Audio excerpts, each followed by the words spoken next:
Good afternoon. I'm pleased to welcome you today to the rollout of our new report, Clear Gold, Water as a Strategic Resource in the Middle East.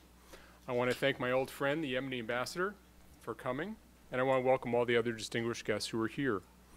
Before we get started, I want to thank several people and organizations who helped make this event possible. The GE Foundation funded our work on water and gave us an extraordinarily free hand, both defining the work that we did and defining the problem we were trying to address. Michael Jubin, sitting at the front table, has been my partner in crime throughout, traveling with me to the Middle East and engaging in long conversations as we tried to figure out what is this problem and how do we understand it. A long list of water experts in the UAE, Yemen, Saudi Arabia, and Jordan were extraordinarily generous with their time and wisdom, for which we're very grateful. They generally preferred anonymity, which we granted them. We're also grateful to an impressive array of vetters in the public and private sector who reviewed drafts of our work and offered helpful suggestions. Our external relations team, led by Andrew Schwartz, helped ensure that we have an entire multimedia package ready for release today, in addition to the report, with more to come.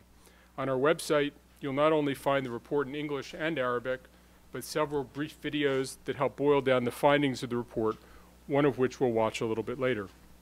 Finally, I want to thank you all for coming. Water isn't the bread and butter of most Middle East programs at Washington think tanks, but it should be. I appreciate your interest, and I look forward to today's discussion. Now, in traveling through the Middle East for the last 20 years, I've often confronted the legend of General Anthony Zinni. In 3 years as commander of the U.S. Central Command, preceded by 2 years as deputy commander, General Zinni made a deep impression on the people and issues in the Middle East. I've run into many people who've worked with him, ranging from rulers literally to cab drivers, and they all tell a similar story of a man who is warm, direct, and incisive.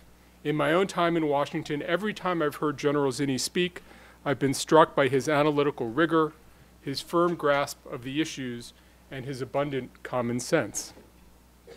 It is with some distress, then, that I recently discovered how little of General Zinni's distinguished career was actually spent in the Middle East. Since being commissioned in the Marine Corps in 1965, General Zinni spent several years in Vietnam, Germany, and Japan, interrupted by long stints at Quantico. He's been deeply involved in humanitarian operations among the Kurds in the former Soviet Union and in Somalia. As far as I can tell, he only got deeply involved in the Middle East about when I finished my PhD, although with much more effectiveness than I've ever been able to muster. None of this is to diminish his Middle Eastern knowledge. Instead, it serves to highlight what an impressive range of gifts General Zinni has brought to his analysis of the Middle East. General Zinni has a long list of military awards that also attest to his abilities as well as to his bravery: the Defense Distinguished Service Medal with Oak Leaf Cluster, the Distinguished Service Medal, the Defense Superior Service Medal with 2 Oak Leaf Clusters, the Bronze Star with a Combat V and a Gold Star, the Purple Heart, the Meritorious Service Medal with a Gold Star, the Navy Commendation Letter with a Combat V and Gold Star, the Navy Achievement Medal with a Gold Star, the Combat Action Ribbon and personal decorations from South Vietnam, France, Italy, Egypt, Kuwait, Yemen, and Bahrain. He is chairman of the board of directors of BAE Systems Incorporated, and he's a distinguished senior advisor here at CSIS, and I'm pleased to turn the floor over to General Anthony Zinni.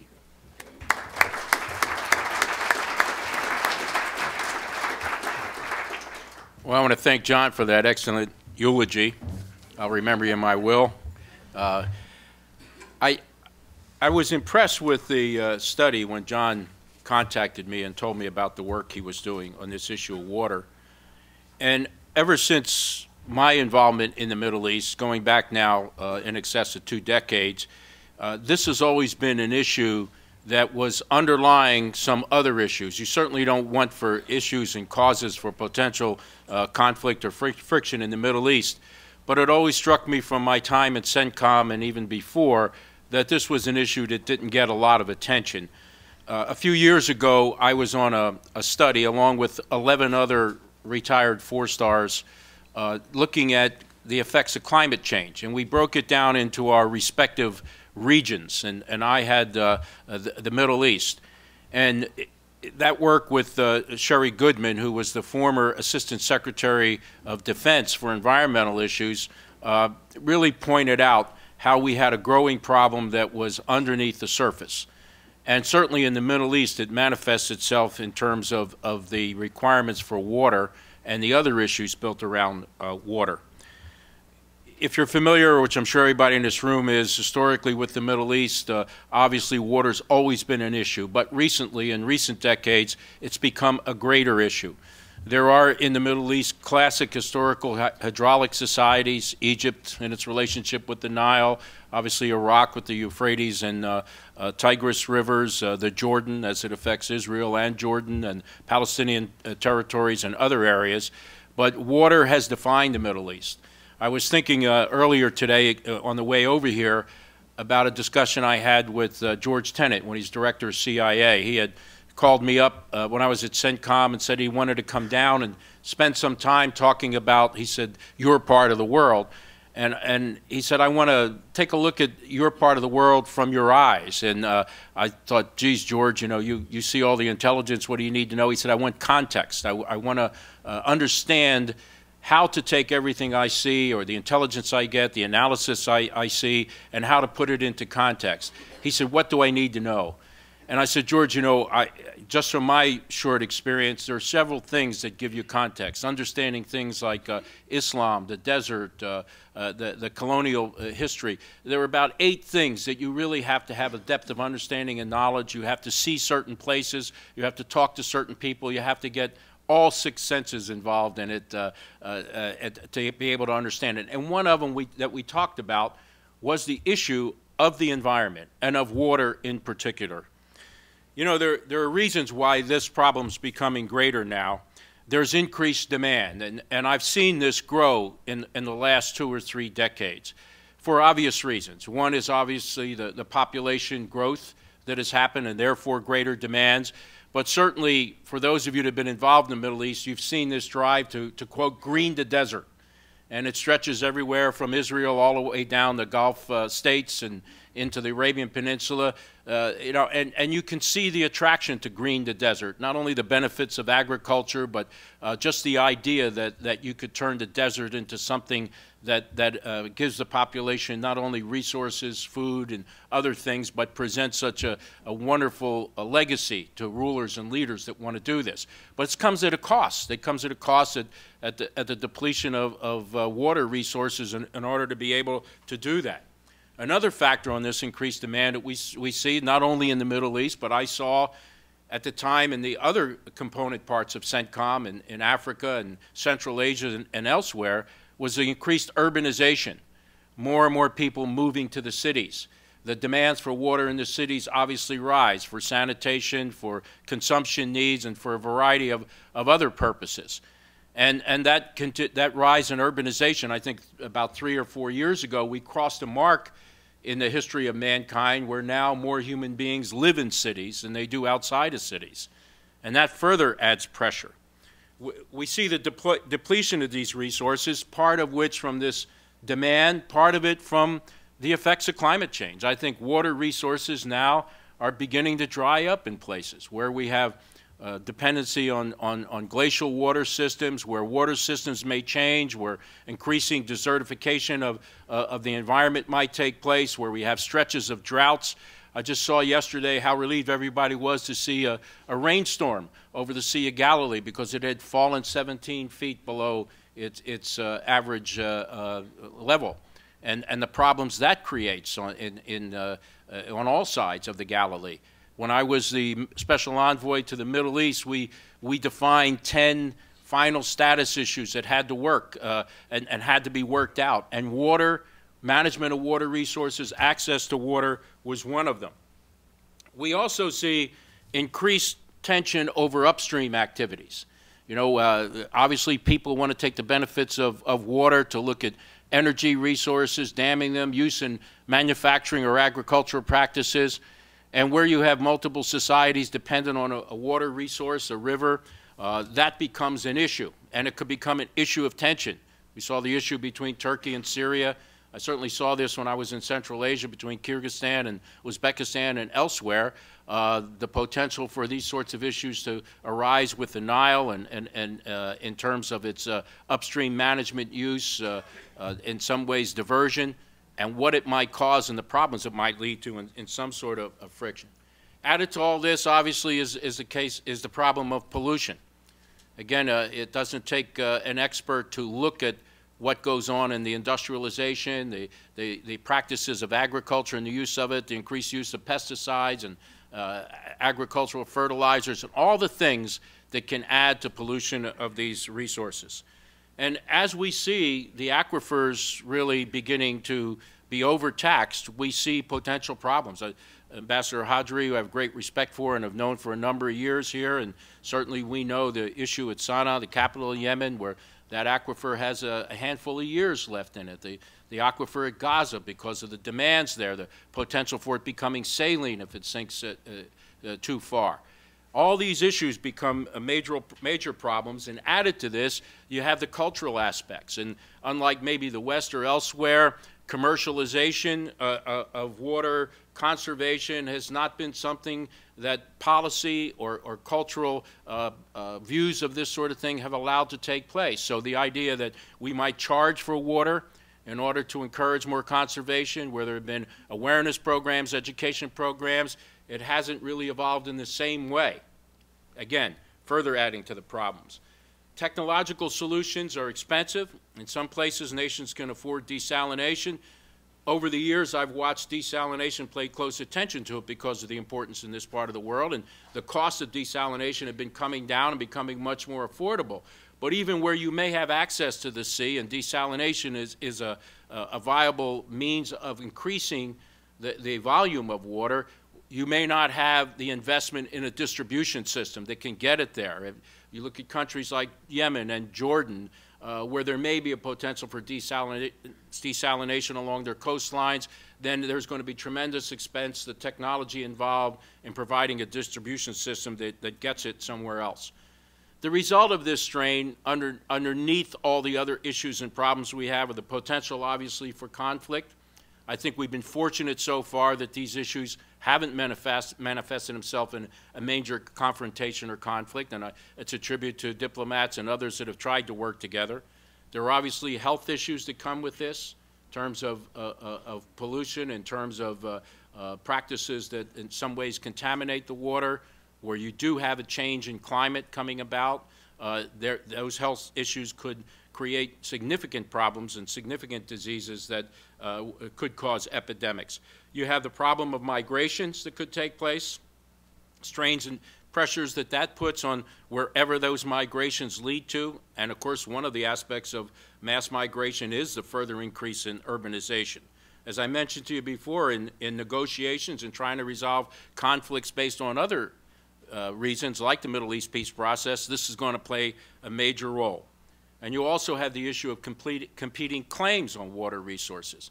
Who owns the water resources? It stretches through several societies, several nation states. What are the rights and the ability to divert, dam, access the water, provide irrigation systems, all those kinds of issues that come about and could further exacerbate problems in relationships and lead to something worse.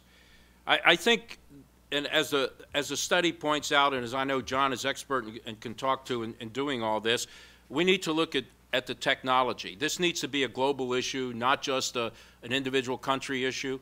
I do think there have to be regional approaches and regional strategies. I know some have advocated very specific, small number of strategies, maybe one for every nation or society. I don't think that will work. These water sources span a number of societies. These are regional and maybe super regional issues. They may even go beyond the Middle East in many cases, or Central Asia, or East Africa, or other places.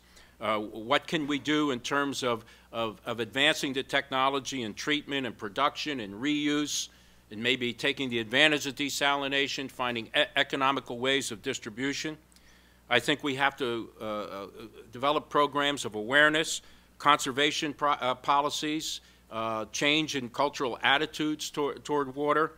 I think these regional strategies require us to find some sort of formal forum for these things to be discussed and to be worked out. have to arrive at some sort of equitable distribution of these water resources.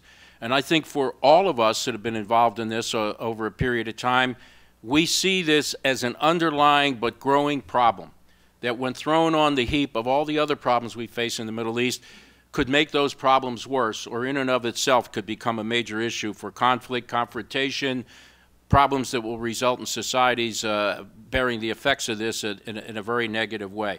So I want to commend John, and I want to commend CSIS and Michael and all those that worked on this study. And I know there have been several other efforts to draw attention to this issue, and it never seems to get to traction. I'm pleased to see this kind of turnout in the people in this room, because I think this is an important issue, and one that it is best to deal with now, before it becomes one that we have a problem that becomes so large that its effects can't be managed effectively. So thank you for your attendance here, and I want to thank John and the CSIS staff for the work that they've done on this. Thank you.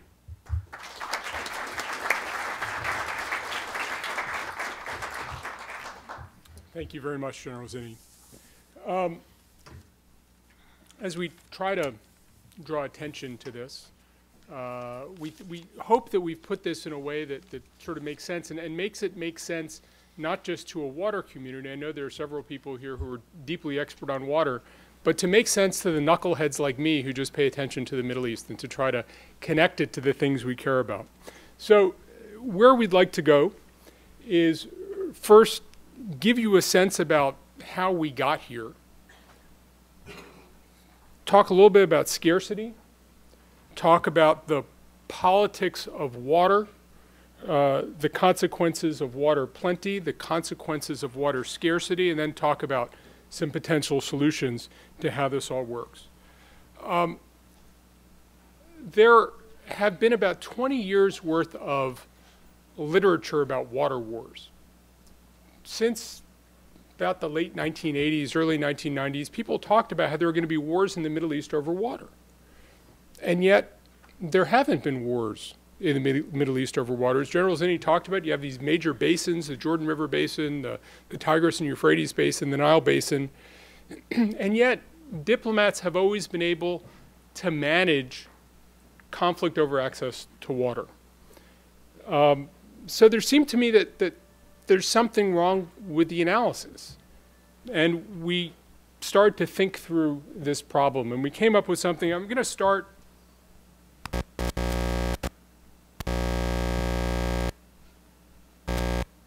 sorry. I'm going to start with a video that gives you a sense for how this all works.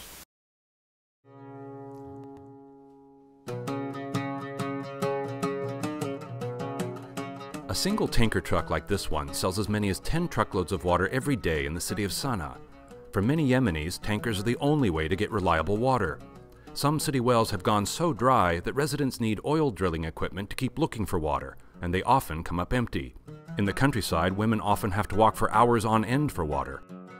With Yemen's population growing fast, and almost half of agricultural water going toward the narcotic leaf khat instead of food, experts think that Sana'a could run out of water in 7 years or less, and the rest of the country may not be far behind. Yemenis seem angry and unprepared for such a change. Not long ago, 2 people fought and died over the right to dig a new village well. Even the government seems worried. It now sends security officials to talk to local community leaders about water. In Yemen, not having enough water is different from not having enough bread or fuel. Water has no substitutes, and water depletion is permanent. Once Yemen's wells are dry, they're dry for good. Yemenis already get frustrated at the government when goods like fuel are scarce or too expensive. They will get even angrier as their water continues to disappear. Part of the reason water is disappearing so quickly in Yemen and across the Middle East is that countries are using water as though it will never run out. This only makes it disappear faster. People often don't have to pay for water, and their governments seem to like it this way. Governments take pride in using water to grow lots of crops and build big cities, but with pride comes responsibility, and people and governments have a hard time changing their ways. A new report by the CSIS Middle East program looks at why water scarcity in places like Yemen is a growing problem for national leaders.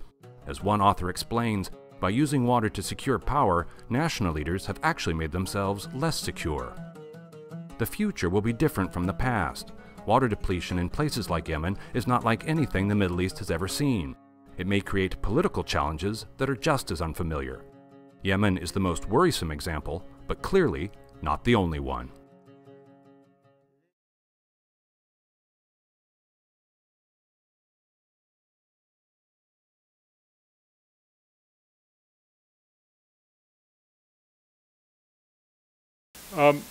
Traditionally, when people talk about security in the Middle East, they're not talking about water at all, right? They're talking about the kinds of issues that most Middle East programs spend most of their time working on, to some degree about energy, but not really about energy. It's mostly about things that are kind of in our sphere. But as we thought through the problems in the Middle East, the real challenges to governments in the Middle East haven't generally come from beyond the borders. The governments have often considered the most important challenges to come from within their borders. Fights over bread prices, fights over subsidies, fights over distributions of political power. In some cases, Washington has focused on diplomacy because diplomacy is where we can play. But in terms of how the governments work and what the governments are concerned about, the governments are more concerned with their own internal politics, with resource allocation, the things that happen inside, where you have the intersection of money and power. And that's something where Washington hasn't really played at all. When we looked at water as a domestic issue, as General Zinni said, water has been tied to ideas about progress and security in the Middle East from 1980 to 1992, right after the oil boom. Saudi Arabia tripled its farmland and quadrupled its domestic food production. For a brief time, Saudi Arabia, believe it or not, was the world's 6th largest exporter of wheat. For a country that used to rely heavily on imported food and where hunger was part of people's recent memory, agricultural prosperity was a natural place for government leaders to focus. Governments used water as if it were unlimited, and they subsidized huge farms in the middle of the desert. Toby Jones, who's done a fascinating book that I commend to you about water and oil in the history of Saudi Arabia that just came out in the fall, calls this turning oil into water. And if you think about it, for a lot of these governments, turning oil into water seemed like a pretty good thing to do with oil money. But increasingly, we're seeing the water that transformed the 80s and 90s running out.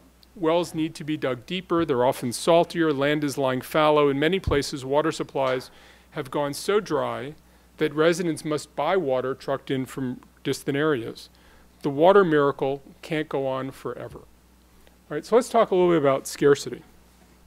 If you look at the scarcity of water in terms of per capita renewable resources, of the 15 most water scarce places in the world, 10 of them are places I know the location of, which is to say Andorra is number 1. Andorra is apparently this little place in the Pyrenees between France and Spain. I don't need to worry about Andorra.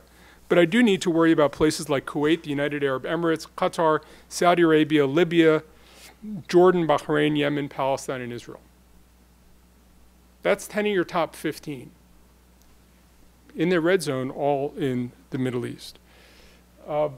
As General Zinni said, this is Sana'a in Yemen.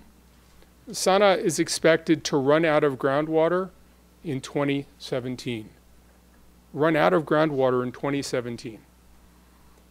It used to be common to have household wells in Sana'a up to 20, 30 years ago.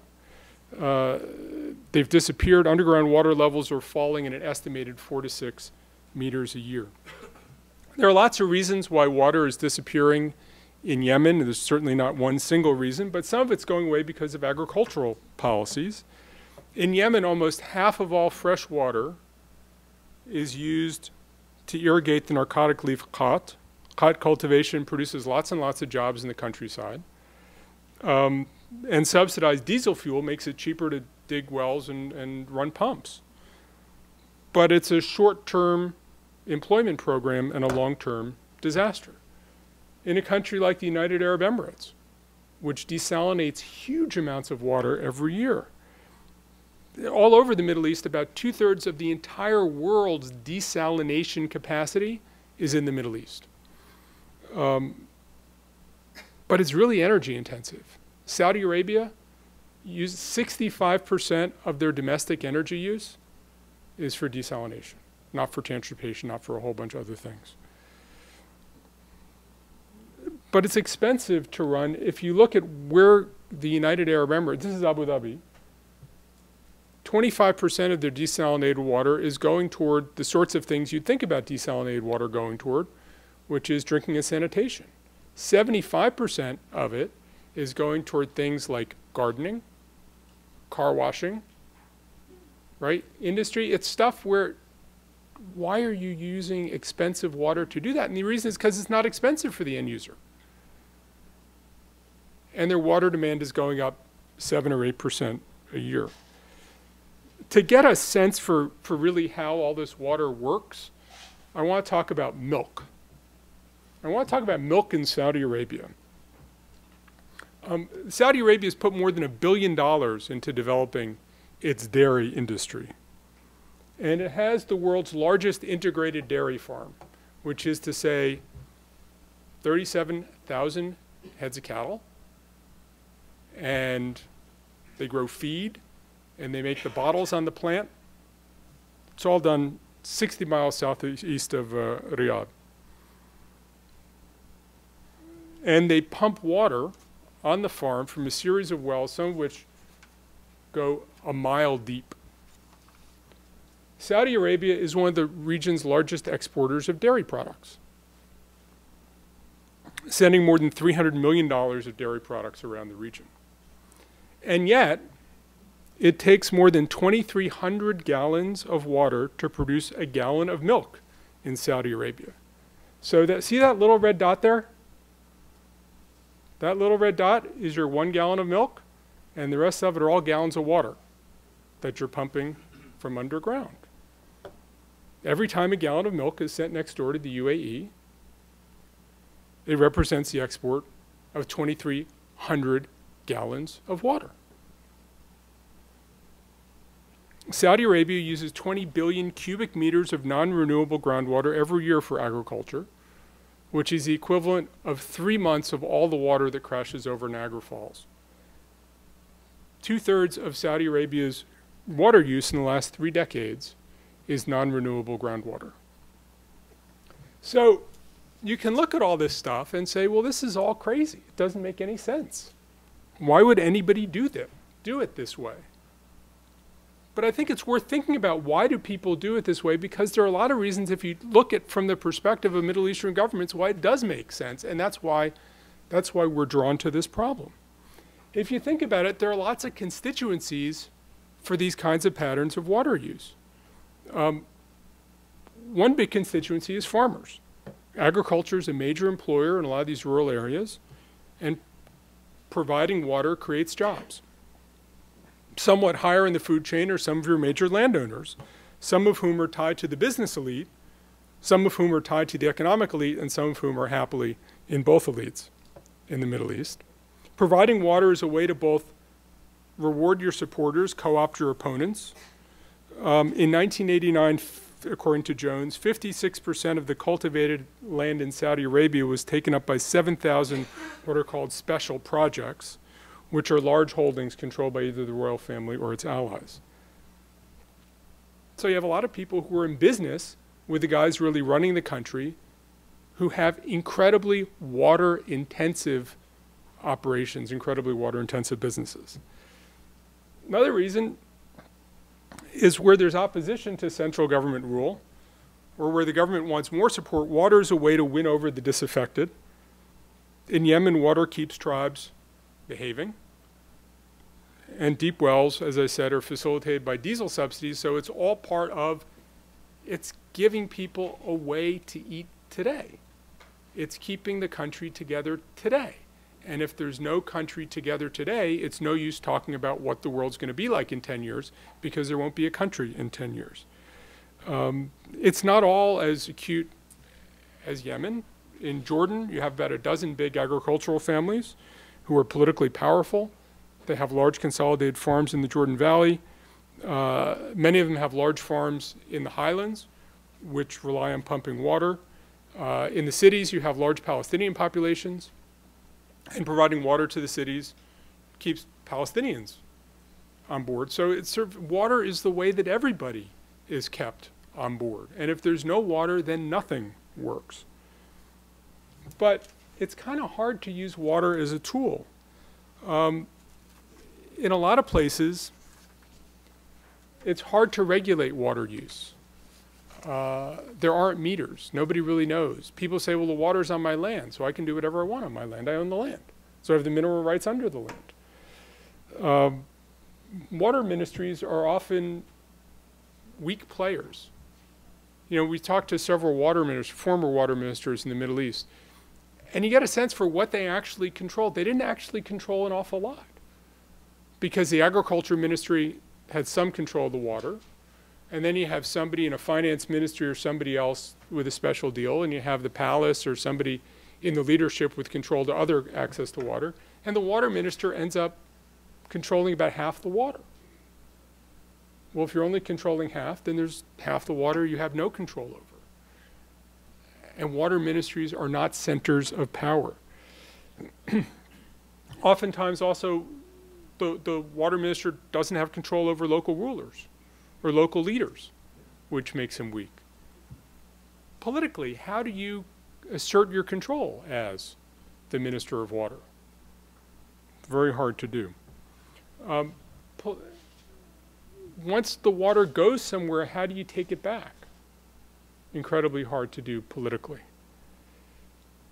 Where there's national data on water reserves, it's often not very good, or people don't want to pay attention to it. You can't see the water go away. It's not like a river where you see, I mean, General referred to the Sea of Galilee dropping. Say it's down 17 feet. You can see it. You can't see that with aquifers. It doesn't have that same effect, so it's harder to get buy-in to make that change.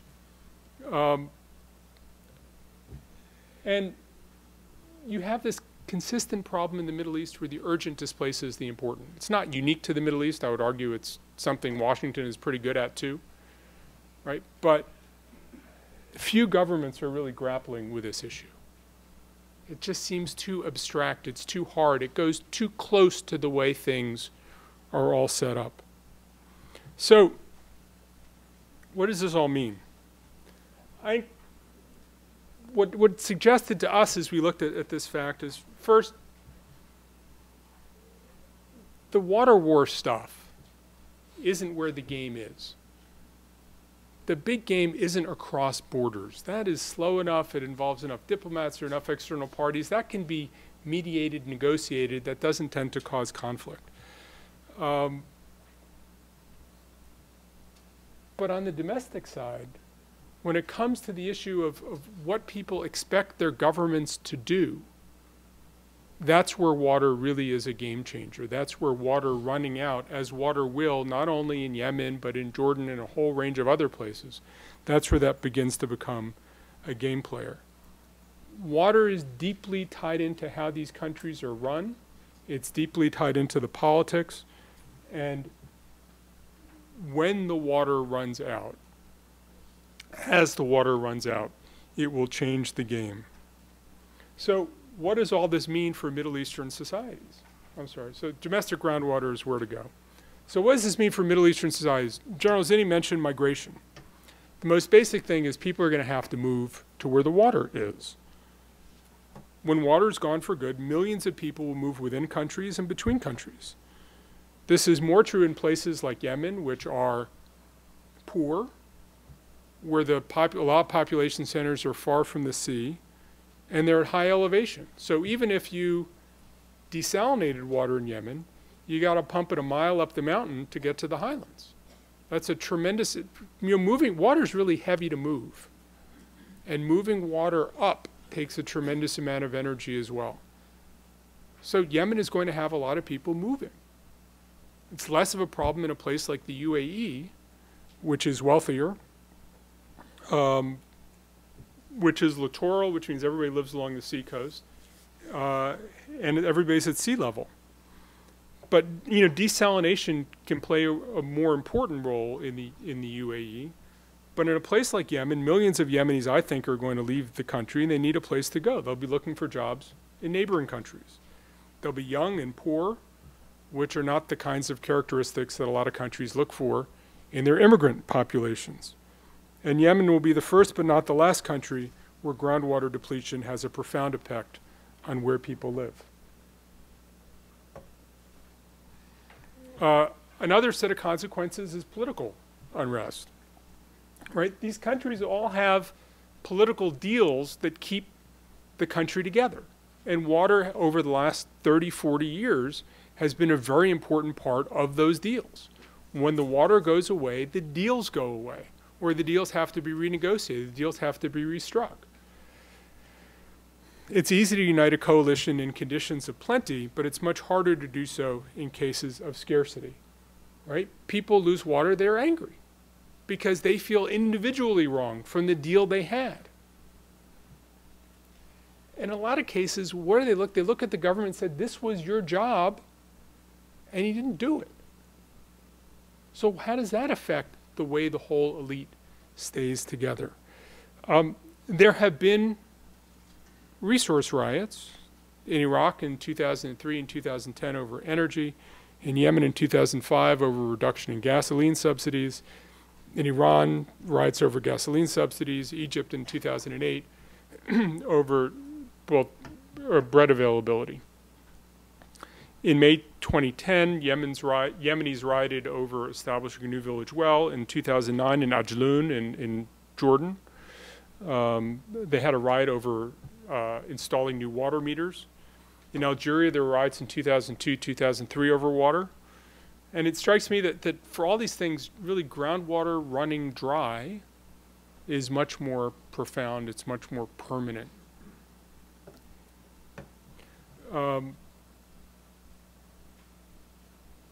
So what do we do about all this? Two basic areas of action: supply and demand. On the supply side, desalination is great for countries with a lot of access to energy, but even desalination has limits. Desalination, you're pumping brine back out into wherever it comes from, and it's saltier, and it affects the chemistry of the water there. Saudi Arabia, at some point in this century, will not export any oil if it continues to have its electricity and water demand continue at the same rates, because it will spend all of its energy desalinating water and generating electricity. In country after country, electricity and freshwater demand growth is going up 7–8% a year. That's not sustainable over time. You can do wastewater treatment. Right? So water comes out of sewage, you can treat it, you can use it for agriculture, you can use it for landscaping, so you get two uses out of the same water. It's not all that expensive. It's done a lot in Abu Dhabi. I think about 70 or 80% of the landscaping is being irrigated with wastewater. You can do infrastructure that helps. A lot of countries are losing 20–30% of their fresh water due to leakage in the pipes. So you save 20–30% by improving the pipes.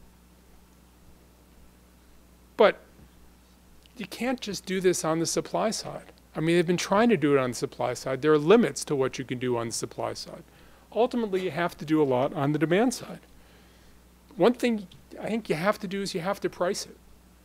Water costs money to produce. If you treat it as if it's free, people will treat it as if it's free. If you want to do pricing, you have to do metering. You have to know how much water people are using. Conservation is certainly an important part of this. And we've had this in the United States with low-flow toilets and low-flow shower heads and everything else. And certainly moving in that direction of people being conscious of the cost of water, the limited amount of water, conservation can play an important role. Advanced irrigation is important, not just having big circular sprinklers that are very wasteful, more drip irrigation and things like that. But, you know, ultimately, just the nature of agriculture is water intensive. It takes about 50 gallons of water a day to irrigate a date palm.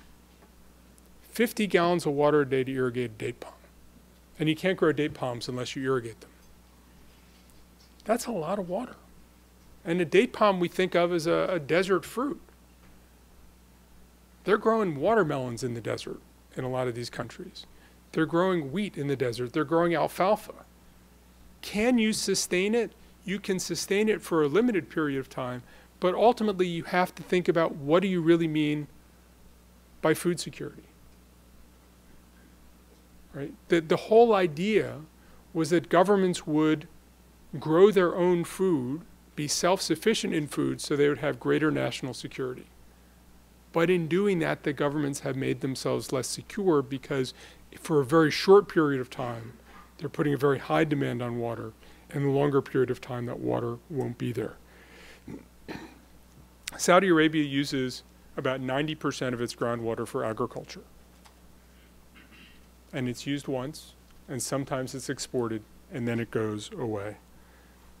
One of the things countries are experimenting with is the idea of buying farmland in other countries. So rather than growing Saudi food in Saudi Arabia, where it's hot and dry, why not grow Saudi food in Ethiopia? Why not grow Saudi food in the Sudan? Why not grow Saudi food in places where there's more water? Siberian farming, believe it or not, is taking off as global warming makes Siberia less hostile to agriculture. You have Middle Eastern investors buying farmland in Siberia. The question, I think, with that as a response is, does that really get you more food security? Because if you have a famine in Ethiopia, are the Ethiopians still going to export food to Saudi Arabia? That's a question, but it's certainly a way people are looking now. I think we have to be careful when we talk about water and the effects of water. We have to differentiate between the countries we're talking about. Rich countries have lots of options. Rich countries have lots of options. They have the energy, they have the dollars to do things that poorer countries can't do. But richer countries also have explosive growth in demand for water. And you see it in the landscaping, you see it in the fountains, you see it in all the kinds of things that make it pleasant to go to a lot of these countries. But it uses a tremendous amount of water to get there. At core, it seems to me that this is all about policy, governance. It's the kinds of things that Middle Eastern governments have often not been able to get their arms around. But it's precisely where they need to get their arms around, because the water is not a limitless resource. I don't think you're going to see water wars between countries. I think the problem with the water wars thesis is it didn't give enough credit to the effects of diplomacy changing this game. Where I think you're really going to see conflicts is within countries. As people find that the deals that have defined the internal governance, the internal political arrangements, suddenly run dry, the conditions are changed, and people find themselves in a very different situation than the deal they signed up for 10, 20, or 30 years ago. Thank you very much. Now we have some microphones, and we'd be happy to answer any questions you might have. Yes, sir. Right in the back. Thank you. Yeah, Bill Jones, EIR News. I'd like to just throw something into the hopper I think you may have touched upon. But one of the issues is, of course, bringing the water from where it's plentiful to places where it's not plentiful. We have a lot of room for movement in that. You mentioned Siberia. President Nazarbayev in Kazakhstan asked President Medvedev, when he was last there on a visit, if he could revive the Siberian river diversion project, which would take the water that otherwise goes out into the Arctic, into the northern seas, and bring some of it over to Central Asia. We're promoting this project of Nawapa, bringing water down from Alaska down to the southwest of the United States into California. That would mean that the water which is available and is not being used and is kind of being wasted in one sense would be available for human use. But more important than that, that you seem to also not touch upon, is when you get a water to an area, you can also change the biosphere of that area. That's called changing the desert into a garden. This has been practiced on a small scale. I know in Israel, the tree planting that they do, they have some statistics on how that has changed cloud formation in the area. A lot of this stuff can be done. The Sahara obviously is not the place to do it, but there are other parts in Africa where if you could get water from the Congo River back into Lake Chad, that might be also a possibility. When some of that evaporates, clouds form.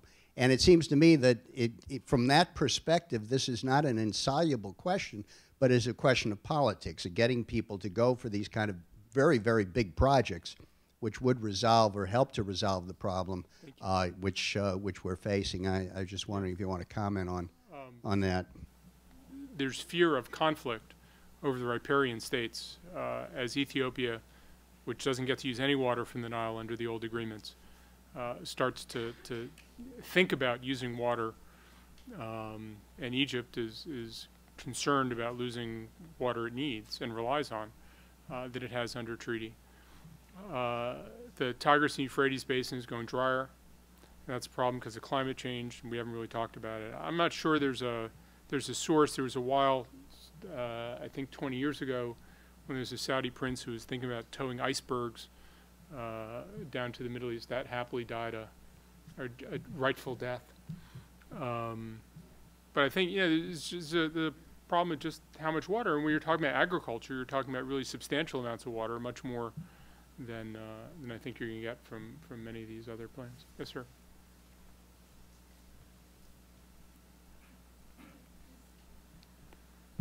Thank you. Steve Landy, Manchester Trade. I have a general question, a specific question. Generally, from what I'm hearing you say, does this mean that this water problem between Jordan and Israel, is this becoming less of a political hot point, solved because of shortages of water, or still number one in terms of still one of the major problems in terms of the peace process? And two is a very local question. A couple of years ago, we were working with a firm that produced air to water. It basically took air and condensed the water out of it and so on, etc. And we had a very good experience in a couple of fairs we attended with the Department of Commerce, particularly in the Middle East. It was could be used for a small village, etc. as far as doing it. Has this kind of technology has this kind of technology caught on as far as you know in the Middle East? But I knew there was a lot of interest, obviously in the wealthy Gulf countries. Neither one of us have heard it, so there must be Okay, I'll bring you either an obstacle or a lack of a salesman with a persuasive pitch. I will bring you the brochure, and you may be the salesman, but I don't know. In terms of the problem of the Jordan, Israeli-Jordanian water diplomacy has been very effective over a long period of time. A separate problem is that Israel relies on aquifers that are based under the West Bank.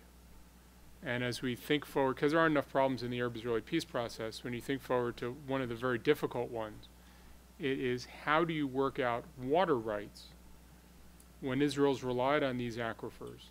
The Palestinians will argue that the aquifers are under Palestinian land and the rights to the water should be the Palestinians. That's a layer of difficulty. I'm not sure how much, were you ever able to get to that level, or you weren't?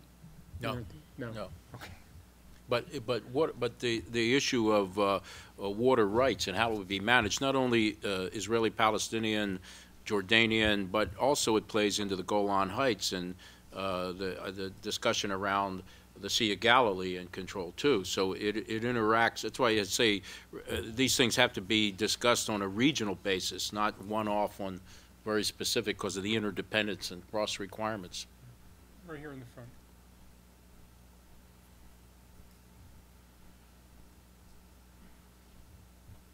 Tom Lippman, Council on Foreign Relations. John, I wanted to ask you about this idea that domestic or internal conflict is more likely than international. In that context, would you talk a bit about Iraq and its upstream neighbors?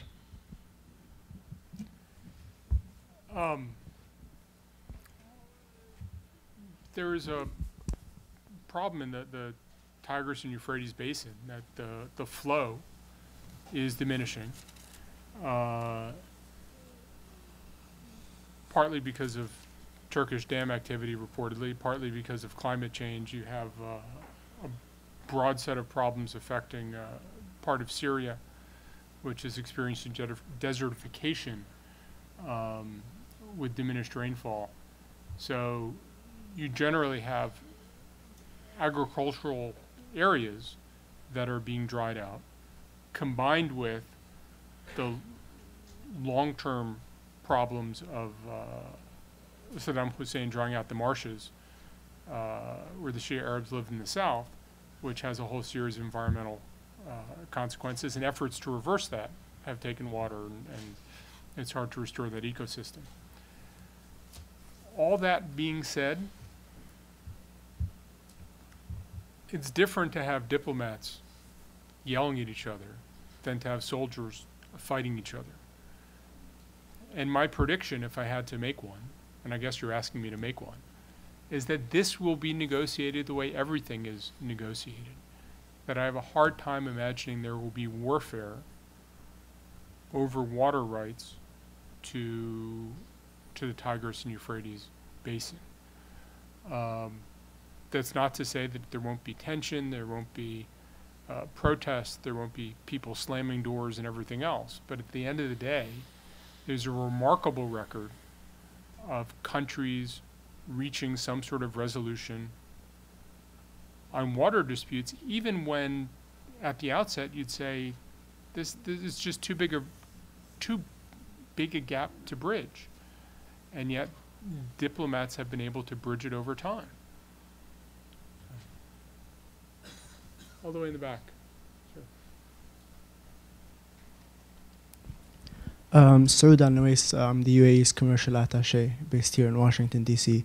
Yes, the major source in the UAE is desalination. And I'm glad that you touched upon what we call TSE, treated sewage effluent. But another thing that we're looking at, and to answer the gentleman's question, is air to water, which is basically, if you look at the UAE, there's a lot of humidity.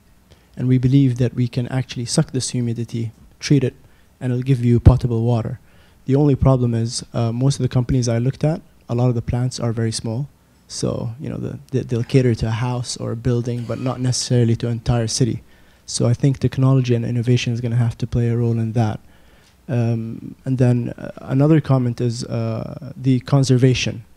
It's very hard to change the behavior of people, but for the past 3 years, the UAE has been working on what we call DSM, demand-side management. So basically, we're trying to manage the end consumer. And things that we've introduced are things like dynamic pricing, or load shifting, load shading, tariff restructuring. I think when you affect people economically, then you can make a change. And of course, we have a public awareness campaign as well with regards to not only just water conservation, but also to electricity. Right. But that's around about it. Thank you. Right here in the front. Thanks, then. Thank you. Mohammed Shina from the Voice of America. For General Zaini, for stability in the Middle East, what should the United States be doing to prevent tensions over water in the Middle East? And for John, where do you expect the first tension to erupt in the Middle East over shortage of water? Thank you. Well, in terms of the question of what should the United States be doing, I think the United States can serve to, and like I said, these are global issues because regional tensions tend to have global effects now more than anything else. We certainly know that from the Middle East. So I think these become everybody's problem. I think if we look at strategies, I think the United States can assist, can help bring regional parties together, to deal with these issues. I think, secondly, sharing technology. We've had several discussions here about potential technologies. Several of our labs here, I know Lawrence Livermore and others have done work on water technology and what might come about. There's been several discussions here. Usually there's an expense involved in that. The level of technology or technological development becomes an issue. There are certain places in the Middle East that it's affordable because they tend to be more wealthy. Others where maybe they would need assistance. I think this kind of assistance is worthwhile, especially if it could diminish the potential for conflict. I'm not so certain that you would not see conflict over water. Certainly, I think water exacerbates existing problems or adds to it. You know, for example, like I said, being involved in the Middle East peace process, it's one of other issues, but it is a critical issue. When taken with other issues. I think given other tensions, it could erupt and just throw another log on the fire in many cases. So I think the U.S. role in trying to help develop regional strategies, bring parties together, share technology in many ways, maybe try to find ways for investment, global attention, non-governmental organizations, international organizations that deal with water issues, some way gaining their cooperation and involvement in this process too. We've had a discussion here of nations that range from, able to support these technologies, maybe United Arab Emirates and others, to Yemen, where it's much more difficult. Economic conditions aren't as great. That's why I think we've got to share, and this is a human problem. It's not a particular society's problem, or it's not a problem of a nation state. It's a human problem. And I think, again, the United States, the UN, others can bring this attention in that respect. I think the first place where this is we're going to cross is in Yemen, where you have a combination of both poverty and a population at very high elevations, which makes a lot of the sort of easier things harder to do, because it's hard to get water to places, even if you could desalinate it. It's just much harder to get it there. The transportation costs of the water become very bad. That being said, Yemen is not the only place at all. And over the next 50 years, you can imagine a wide number of countries, even some of which we now think of as being very secure in terms of water, facing problems with fresh water and the diminution of farmland and a whole range of things. As water has built the state, the absence of water diminishes the state. And I think that's every place where water's played the building role, it could also play the destructive role. So it's a question right here.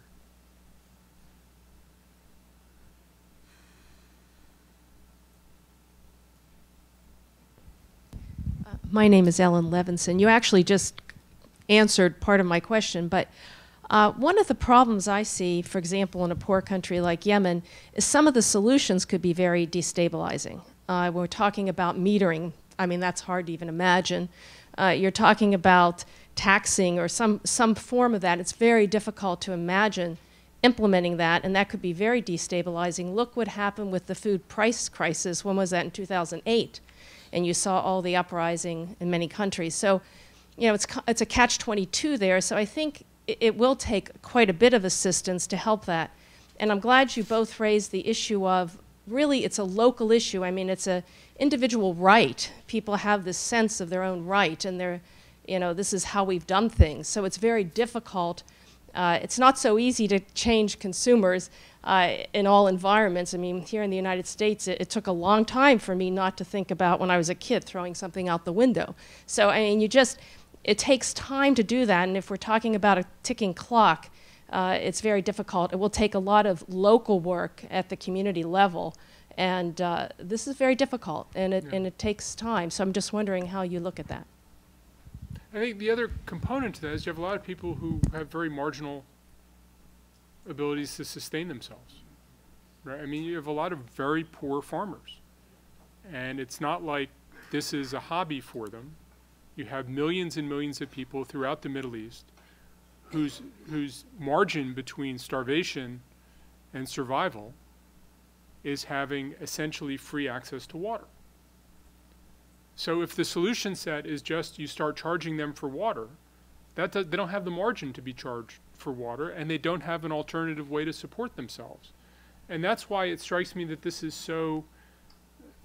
goes so to the heart of how everything works, because it's not just about money.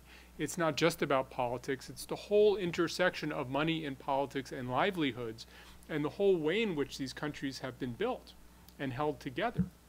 And when water goes away as an element in that, then it challenges every single premise on which governance is built. And that's why in our judgment, paying attention to domestic water is so important.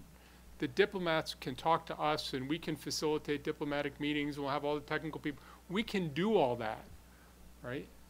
But the really hard part is when you go to a farmer who is supporting a family of 6 on $900 a year and say, we're going to charge you $300 for water use.